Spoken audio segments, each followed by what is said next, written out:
A paz do Senhor Jesus Cristo, bem-vindo ao canal Movimento Pós-Tribulacionista.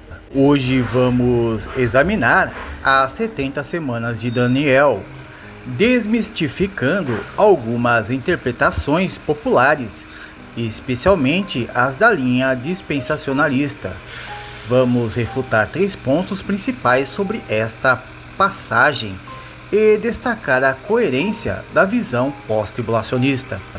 E aí, você já ouviu falar sobre pausas misteriosas, falsas alianças ou o anticristo na profecia de Daniel? Então prepare-se para explorar o que o texto realmente diz. Antes de começarmos, é importante entender o contexto. Daniel 9 é uma oração pela restauração de Israel, e a profecia das 70 semanas é a resposta de Deus por meio do anjo Gabriel a essa oração. Este texto tem como foco principal a vinda do Messias, sua obra redentora e o fim do pecado. O dispensacionalismo, porém, propõe interpretações que inserem grandes lacunas de tempo e elementos não mencionados no texto. O dispensacionalismo sugere uma pausa de milhares de anos entre a penúltima semana e a última semana, alegando que o relógio profético de Deus parou com a rejeição do Messias por Israel. No entanto, o texto de Daniel não menciona nenhuma pausa ou interrupção. E aqui vale uma reflexão. Que tipo de Deus seria esse com um relógio quebrado, que depende das ações humanas para funcionar novamente? Um Deus soberano e onisciente, como revelado nas Escrituras, não precisa de pausas ou ajustes para cumprir o seu plano. A ideia de que Deus parou o relógio profético para esperar por Israel não só contradiz o texto, mas também limita a soberania do nosso Deus, reduzindo-o a um Deus que precisa improvisar. Qualquer pausa entre a penúltima e última semana é uma inserção humana e não uma verdade bíblica. Essa abordagem só surgiu nos últimos séculos, sem apoio da teologia da igreja primitiva. Vamos falar da famosa falsa aliança. O dispensacionalismo a apresenta como uma trama do anticristo, mas aqui vai uma surpresa. Ao olharmos o texto nos originais hebraicos, adivinhem só, o termo falsa não aparece em lugar algum. Então, onde está a tal falsidade? Bem, parece que ela foi adicionada para encaixar a narrativa dispensacionalista como uma peça extra em um quebra-cabeça forçado.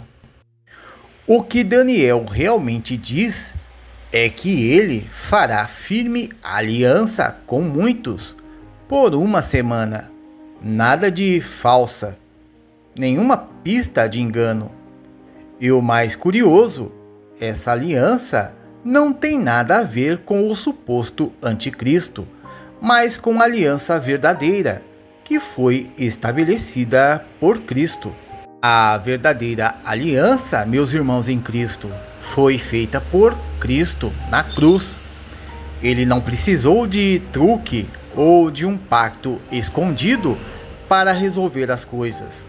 Ele trouxe paz e reconciliação de uma vez por todas, como está escrito em Colossenses 1:20.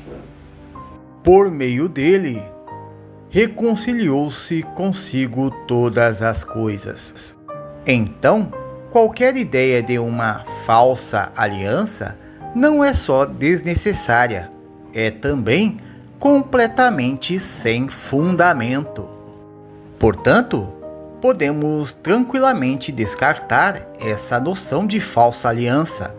Ela não só inventa algo que não está no texto, como desvia o foco da verdadeira aliança estabelecida por Cristo. É como se alguém tentasse substituir o verdadeiro diamante por um pedaço de vidro. Agora, vamos esclarecer um ponto. O pós-tribulacionismo também reconhece que, no fim dos tempos, haverá um anticristo. Mas adivinhem, ele não aparece em Daniel 9. Sabe por quê? Porque, no fim das contas, Daniel 9 está focado em Cristo e na sua obra redentora, não em uma narrativa de vilão apocalíptico, como o dispensacionalismo tenta empurrar.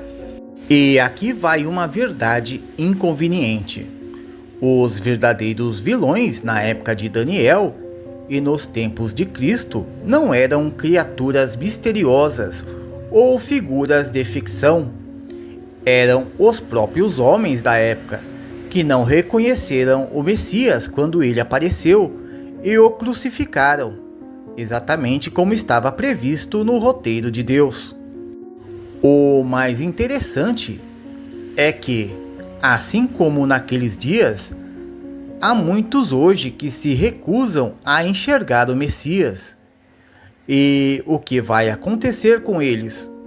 Deus, em sua soberania, enviará o engano do anticristo para destruí-los, mas não será por causa de uma falsa aliança.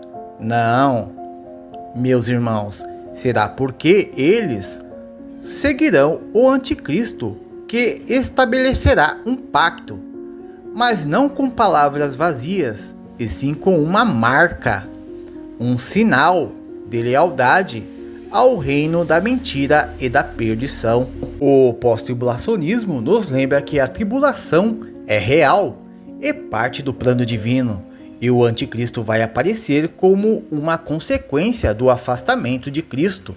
Mas o grande protagonista do fim dos tempos não é o anticristo, é Cristo, que virá para destruir a mentira e estabelecer o seu reino eterno.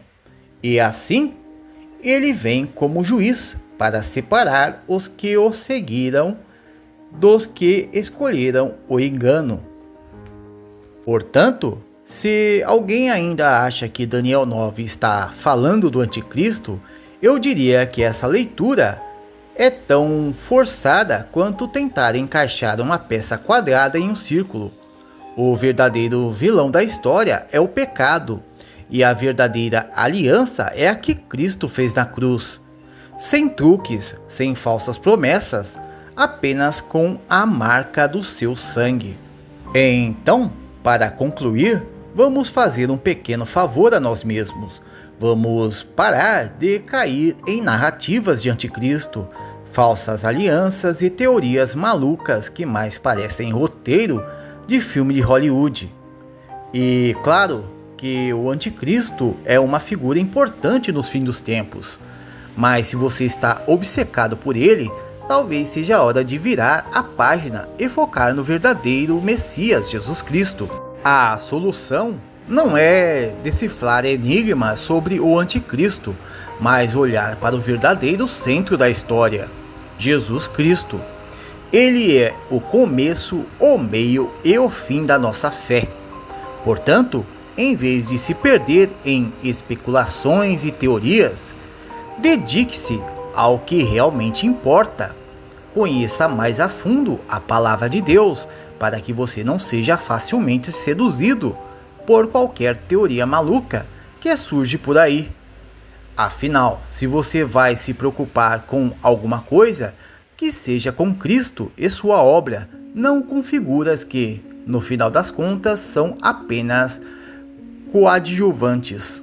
O livro de Apocalipse nos deixa um alerta claro sobre o perigo de distorcer as escrituras e tirar o foco daquilo que é central, a obra de Cristo e a esperança que ele traz, que possamos ser fiéis ao que está escrito e buscar em Jesus a nossa verdadeira paz e salvação, sem cair em enganos e especulações.